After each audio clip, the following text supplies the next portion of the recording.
Hello there, and welcome back to another Wyatt's World Extra. I know last week I got 2 uploads out on this channel, but it was on Monday, Tuesday, and then I didn't upload until the following Monday, which is today. I'm gonna do my best to try and space my videos out, because even if I can only get 2 videos out a week, I feel like spacing them out would be better than, video, nothing. Anyway, today's video is going to be back in the top 10 realm, and it's going to be my top 10 movies that I could watch every single day. And if you guys know, I love horror movies and stuff like that, but those aren't movies that, I could watch every night when I go to bed like these movies are. A lot of these movies are comedies, some of them won't be, but these movies are all movies that I have seen countless times throughout my life, and not once have I gotten sick of them. So, without further ado, why don't we hop into the top 10 movies that I could watch every day.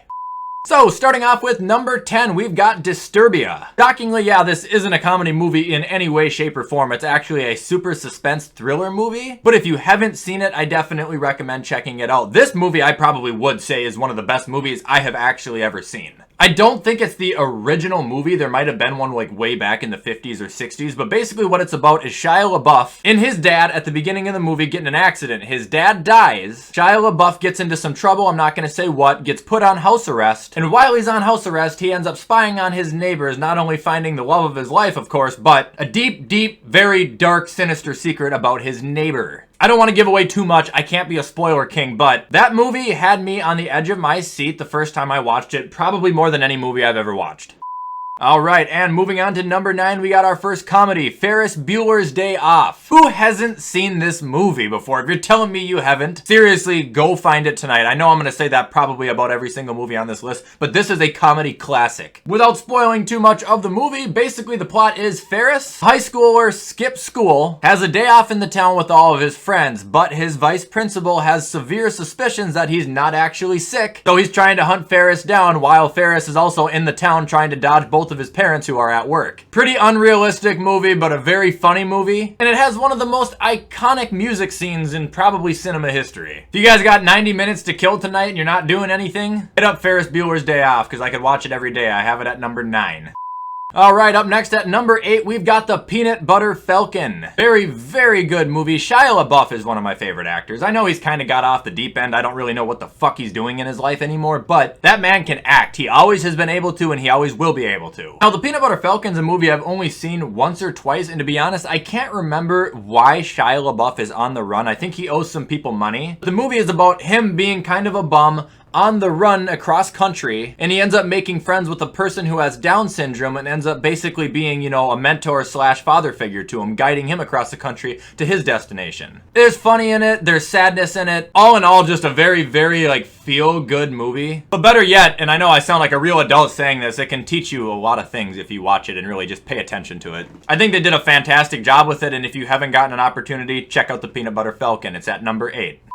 Moving on, we got number 7, Billy Madison. Probably the most classic Adam Sandler comedy ever. This is a movie that I am absolutely confident. If you were born before the year 2000, there's a 100% chance you have seen this. I'm being serious. If it's the first time you're ever gonna watch this movie, you will have one of the most fun 2 hours, hour and a half, whatever it is of your life. Basically, Billy Madison, who is Adam Sandler, is a full functioning adult, but his dad is super rich, meaning he hasn't had to do anything in his life, so he's done nothing since high school except piss off, get drunk, do drugs, and pass out. Billy's dad, who owns a hotel chain, is going to give his company up because he's gonna retire, but he doesn't trust Billy, so he's gonna hand it over to someone else who is evil. Billy wants to prove to his dad that he can take over the hotel chain, so his dad says, okay, but you have to go through each grade of school for 2 weeks each, pass every single one of them, and then I will give you the company.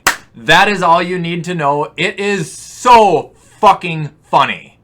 Moving on to number 6, we've got Fast Times at Ridgemount High. My dad showed me this movie when I was in 8th grade, and at the time of me being in 8th grade, this was an old movie, so I thought it was gonna be dumb. Oh, dude, this is one of my favorite movies ever. It's funny, it's good. There's multiple different stories going on in the movie at the same time, but not in a confusing way. It all ties together, and it's just funny. Basically, the Symphonist is it's a high school, and it shows the different groups in the high school. You got the stoners, you got the jocks, you got the troublemakers, you got a girl who gets knocked up. It's just a movie that's full of constant one-liner, non-stop drama, and the whole school preparing for graduation and seeing that their lives are about to change. If you haven't seen it, go ask your folks about it, because I guarantee you they're going to tell you to watch it. If you're of age. If you're a little kid, they probably won't. Fast Times at Ridgemount High, number 6.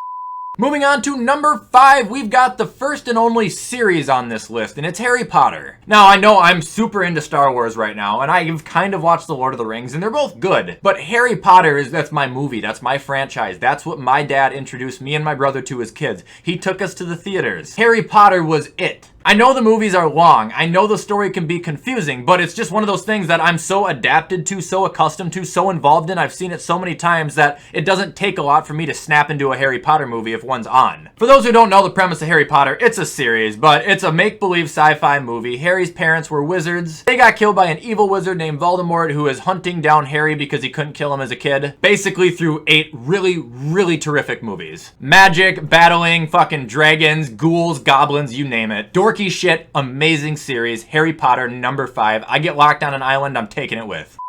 Moving on to number 4, we've got Boys in the Hood. Fantastic movie, not a comedy at all. It's a very serious movie, but it is so good. Bunch of actors in it, obviously Ice Cube's the one I can name by looking at the front cover of it. I know the one guy's huge on it too, but basically a movie that shows how life was in the ghetto of Los Angeles. I don't mean to say that term as like a slang, like seriously, that's what the movie is like described as, ghetto. But it's Ice Cube, his brother, and then their friend Trey who live across the street, and they all have unique, different little roles. Trey, super smart, about to graduate high school. Ricky, who is Ice Cube's brother, is going to be a D1 college football player. And then you have Ice Cube, who is graduated and freshly out of jail, just kind of, you know, being the bum, but the older brother. I don't want to give the movie away, so I can't say too much. What I will say is gang activity gets involved. Motherfuckers die. And it has some of the best acting and overall plotline I have seen in a movie ever. Starts perfectly, ends perfectly.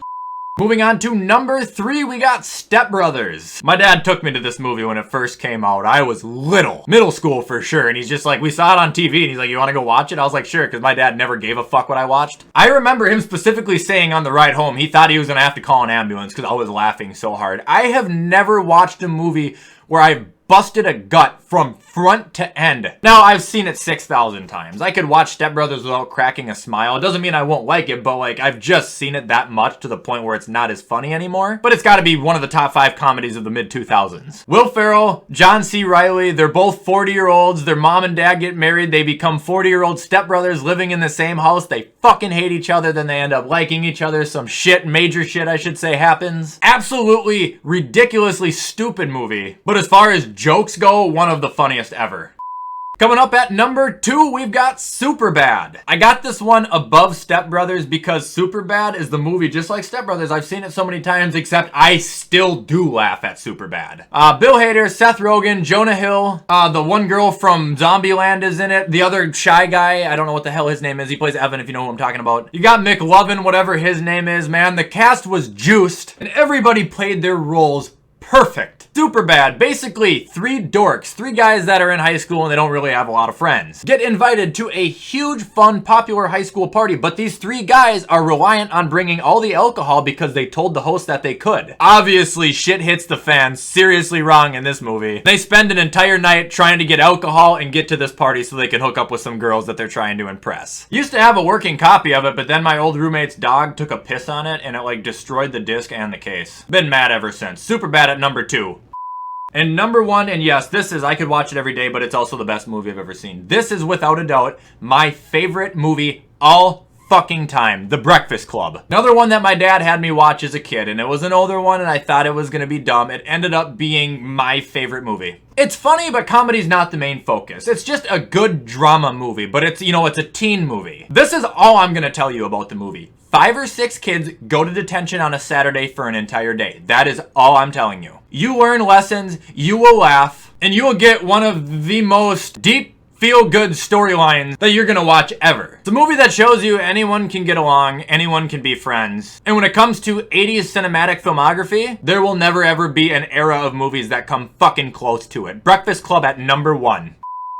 Alright guys, and that is gonna be all for my top 10 movies that I could watch every single day. I hope you guys liked this video. I hope you found it entertaining. If you did, you already know what to do. Comment, like, subscribe, turn that bell on. I do my absolute best to post every single day. Let me know on another top 10 you guys want to see me do. Like I said, guys, I can just rattle these things out if I have the time to do them, so give me suggestions. Anywho, I'm going to get this shit edited so you guys can hopefully watch it on Monday night. With all that stuff being said, guys, I hope you have a fantastic rest of your week, and as always, I will see you guys the next time I upload.